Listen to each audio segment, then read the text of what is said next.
con el último invitado de este panel y se dice en italiano dulcis in fondo, ¿no? Entonces el broche de oro en español para esta mañana extraordinaria. Vamos con el profesor Furco, el profesor Andrew Furco, que es vicerrector para el compromiso social y profesor de educación en la Universidad de Minnesota, en Estados Unidos. Sus numerosas e importantes investigaciones y publicaciones exploran cuestiones que tienen que ver con el impacto, con la implementación y con la institucionalización del aprendizaje experiencial, el aprendizaje basado en la comunidad y el aprendizaje servicio en la educación primaria, secundaria y en la educación superior, en Estados Unidos y en otros países. Además, es director de la Red Internacional de Investigadores de Service Learning. Y su intervención lleva por título Las cátedras Scholas como facilitadoras del aprendizaje y la transformación de la realidad. Muchas gracias. Gracias. Buongiorno a tutti, è un grande piacere di essere qui con loro e di avere questa opportunità di partecipare in questo congresso. Il mio italiano non è, come si dice, è un poco mezzo, e quindi è meglio che parlo in inglese, so con permesso, grazie. Thank you very much for this wonderful opportunity to be with you today and to have a conversation with you about the role of the chairs, the Scholas Chairs, as a resource for learning and the transformation of reality. And in the short period of time that we have, I just want to share a few of my thoughts with you. As we have heard, the Scholas philosophy focuses on instilling in our young people the habits, the attitudes, the beliefs, the values, dispositions that allow them to navigate a multicultural and diverse society where we maximize potentials as individuals and use our capacities to improve reality, namely our society and all the peoples within it. Scholas, as we have heard, seeks to transform traditional school formats and structures to incorporate pedagogies of encounter, of integration, and reality that embrace a new vision of education, an education that fosters social integration and intercultural encounters through work for peace, respect for diversity, cooperation, responsible participation, honesty, and environmental awareness. However, as is suggested in the various writings about Scholas, young people do not develop these attributes automatically. These values and behaviors must intentionally be taught. And our schools in particular play a vitally important role in providing rich educational experiences for students to build and develop their individual capacities for success in the way that is envisioned by Scholas. And I would like to offer a few comments as to why I believe Scholas has the potential to achieve its transformational goals, and to examine a few of the particular issues we should consider as we work to implement Scholas into our schools. Now, indeed, research studies have found that to achieve the kind of young people who possess these positive character values and traits, it is not enough to have curriculum in the classrooms that teach students universal values such as respect, honesty, responsibility, cooperation. Research has suggested that these curricula are not very effective in our schools. I was privileged to co-chair the International Consortium for Research on Values Education. It was a global initiative looking at different forms of curricula that teach students' values in our schools, in primary and secondary schools in particular. And a review of such values education curriculum were found not to be very effective for a number of reasons. First of all, they were found to be too separate from what is normally taught within the core academic curriculum, that these were being marginalized curricula that were often viewed as less important by the teachers and therefore not taken very seriously. Secondly, many of the existing values education curricula that take a very superficial approach to teaching complex and nuanced values often through a prescribed set of prefabricated teaching activities and units that work through values independently. Responsibility is taught on Tuesday, honesty is taught on Thursday, without regard to the relationship and interaction among different values, nor to the cultural or developmental complexities that undergird each of these values. And thirdly, the curricula were found to often model teacher-centered approaches where the teachers instruct students about these important values through readings, classroom assignments, and discussions. Students were found to be given few opportunities to practice the values and develop their own personal meaning and capacities. So what did we find as the strategies that work? Scholas, I think, has great potential to succeed because its educational philosophy, I believe, includes the kinds of educational practices that have been found to be essential for the kinds of values and behavioral transformation programs need to succeed.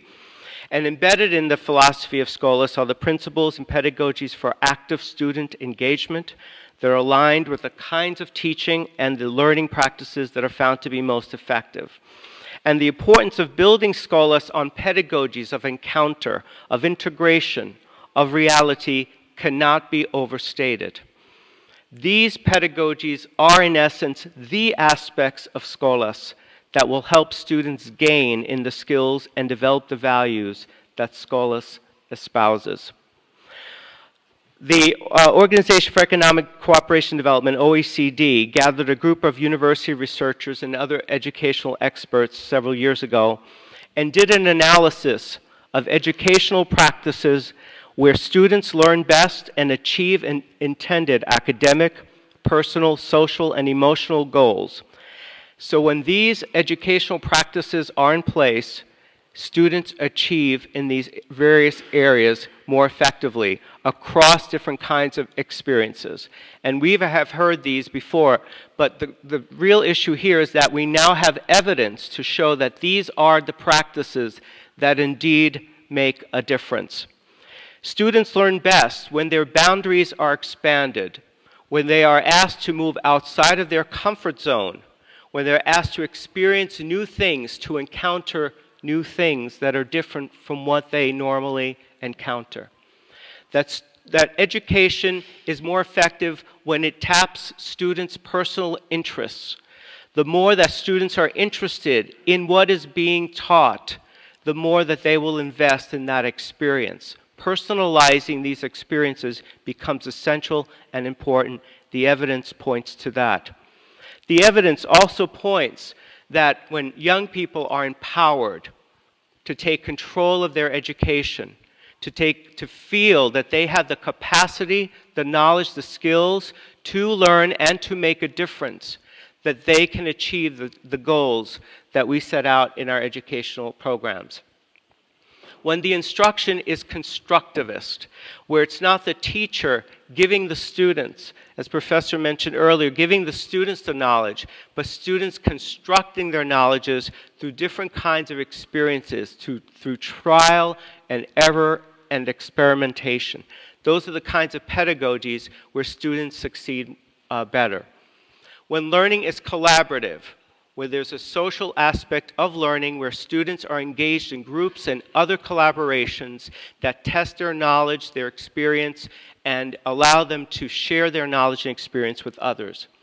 When the learning is active, when they're actively engaged, and perhaps one of the most important things, when learning is authentic, where students are learning about real things that matter, not just assignments for the professor or the school, but learning about things that matter that have real consequences for others.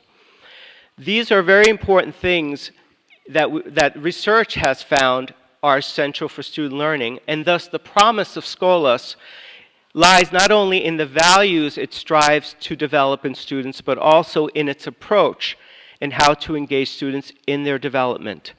As Scholas works with schools, the more that we can involve teachers in embedding these instructional strategies, the more success we can achieve.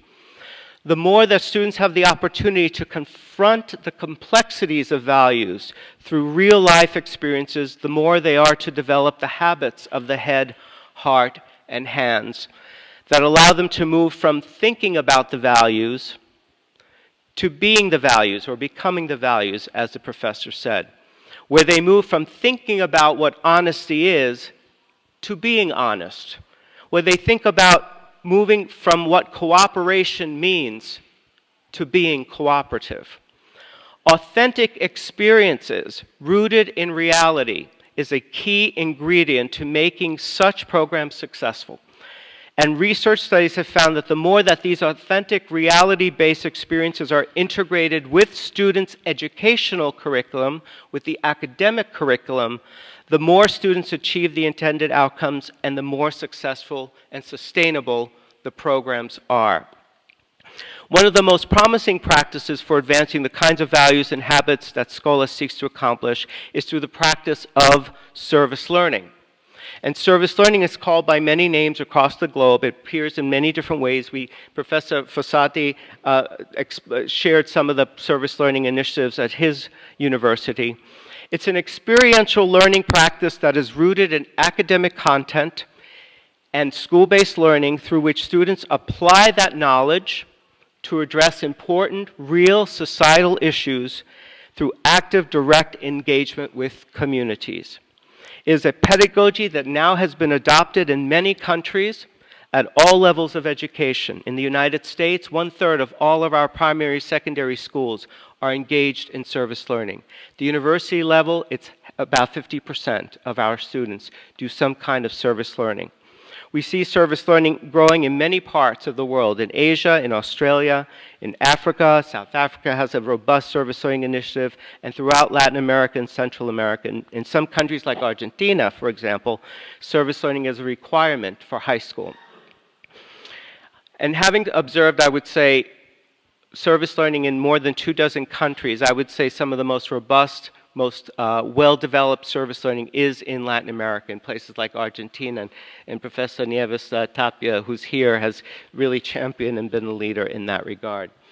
And even in Europe, we see service learning, in Germany, in England, and Ireland, Croatia, and even here in Italy. In fact, in a couple of weeks, I go to Bologna for a service learning conference here in Italy. So why service learning? The findings from research on the impact of this practice are the focus on the kinds of values, behaviors, dispositions that Scholas seeks to advance. Service learning also contains these instructional practices which are all aligned, I think, with what Scholas is seeking to accomplish. The OECD study that I mentioned looked at several different pedagogies, project-based learning and problem-based learning and work-based learning, game-based learning. Service learning was the only pedagogy that had all 7 of these important pieces. And the one distinguishing feature of service learning was the authentic learning piece. The fact that students were not just doing problems and doing problem-based learning, but they were doing problem-based learning in real situations in the communities where the solutions that they developed had real consequences for real people. And that authenticity makes a difference in how students invest themselves in their initiatives and the values that they ultimately derive from those experiences. And the Scholas pedagogy of encounter is exactly what these kinds of experiences can offer, and service learning, I think, can be a wonderful vehicle to doing that. I think that reaching out to schools that embrace service learning, one thing that Scholas may want to think about is that because we have now this robust programs across the globe that do use service learning, Scholas may want to connect with some of those programs. Because in those schools, these teachers have already embraced these pedagogies. They've already see these pedagogies as being valuable and important. And one of the things we learned from our studies of these value education programs is that unless the teachers participate, unless they buy into these pedagogies and these systems, these programs will go away. These programs will remain marginalized. So it is very essential that we think about how to support the teachers in this work. I want to just talk very briefly about one of the studies that we did when I was at UC Berkeley in California. And this is another role that universities have in this work, in that we can provide evidence and support for some of these claims we're making about the importance of all these values and all this work in our schools. And the study that we did was ironically called Project Heart, Head, Hands. This was a number of years ago now, and it was a values education program for primary and primary school students that organized around these traits: caring, honesty, responsibility, integrity, respect for others, citizenship, planning and decision making, and problem solving. These are very much the kinds of things that Scholas espouses. This program was about changing the way values education is taught in schools. Typically, it's put your math books away. Now we're going to do values education. Today's word is responsibility. Can anyone spell responsibility? Can you tell me when you've been responsible? Very good. Now now take out your science books. Right? This is how a lot of these values education curriculum are taught. This particular curriculum sought to do a number of things, to integrate it with academic curricular, in particular language arts. This was required curriculum for the teachers, and the teachers connected these values that I just showed you with the language arts curriculum. They also built supplemental languages. The teachers worked together. We had over 100 schools participating in this. The teachers built a curriculum extracting from the different stories and the different language arts curriculum the values, those 8 values from these different stories, and developed activities where students could participate in learning more about these values. There was also social-emotional lessons where students were asked to share stories and connect the curriculum to their own personal lives. And there were service learning projects where students just didn't read about or talk about or discuss these issues, but they enacted them in community problem-solving activities in partnership with communities. So, a few things also. This was school-wide. Teachers received support throughout. They attended monthly meetings, and there was coaching that the teachers received. So one of the things that we tried to do was to assess what is the outcomes of these programs. And so we found some very interesting findings. I'm going to go through this very quickly in the interest of time. But one of the things we did was we gave some pre- and post-assessments from the beginning of the year to the end of the year. And some very interesting findings came up. Our expectation was that as students, and we looked at grades 3, 4, 5, and 6. So that would be age 8, 9, 10, and 11 of the students. We looked at all the students across these 100 schools.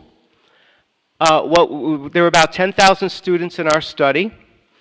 What was interesting is we would expect that at the end of the year, the students would increase in their character asset development. That across those 8 characteristics, cooperation, responsibility, etc., that they would grow over the year. What did we find? We found actually that that was not the case. On the left-hand side, you see these 2 sets of graphs. On the left-hand side, you have graphs of the students who participated in this program, Project Heart, Hand, Hands. On the right-hand side, you see students that did not. The first column on the left, you have 4 columns. The first column is grade 3. The second column is grade 4, then grade 5, and then grade 6. Okay? Then you go to the other, on the right-hand side set, you have grade 3, 4, 5, and 6. Right? See? Then you have a black bar and a gray bar. The black bar is the pre-test. The gray bar is the post-test. What did we find? we found that there actually is a maturational effect, that students, young people, lose their character assets, their value assets over time. From beginning to the end of the year, responsibility, cooperation, honesty gets lower each year and with each grade. This is a problem. This is only to grade 6. Imagine secondary school, right?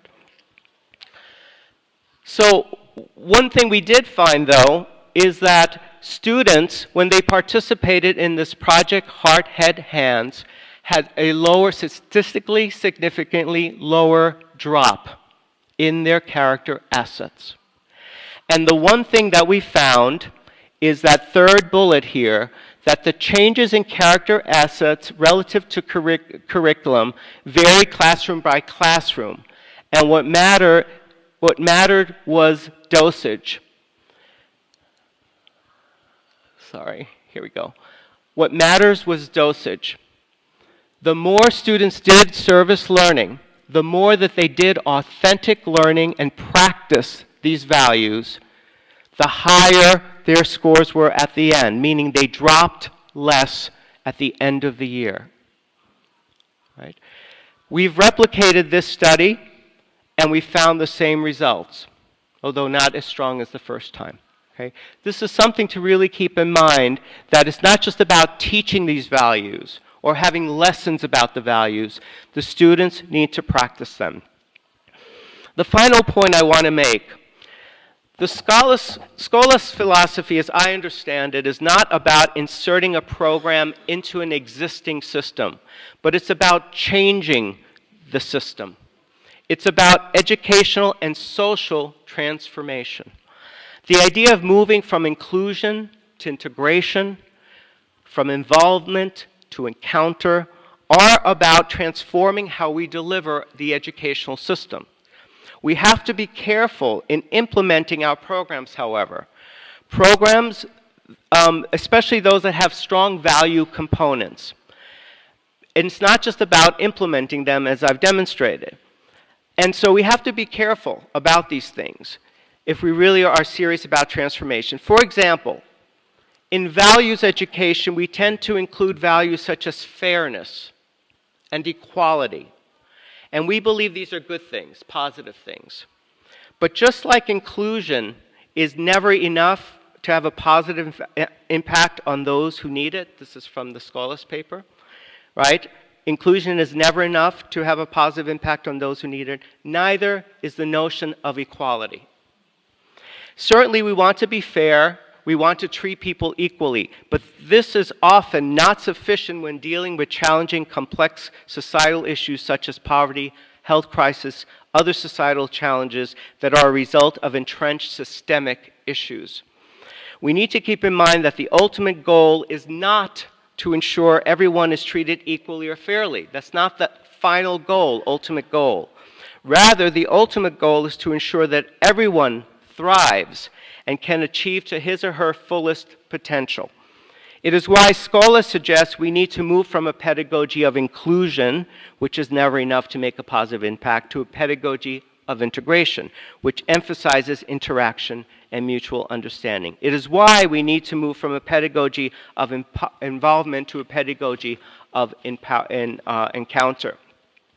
And it is why we need to move from a focus on equality to a focus on equity. And I leave you with this final slide here.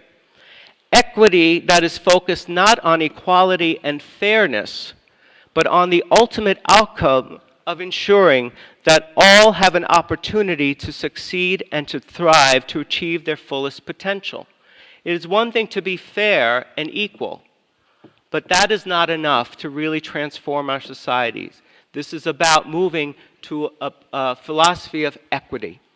And this is what programs like service learning and I think like Scholars can do in universities, can very much be a partner with that. So by working with schools and directly with the teachers, by securing authentic experiences in which students can engage in reality-based experiences through service learning, and by working with existing service learning programs and the various service learning that exists across the globe, Scholas can achieve its goals in securing full embeddedness in the school systems and achieve its goals to transform education for the betterment of our students and society. Grazie.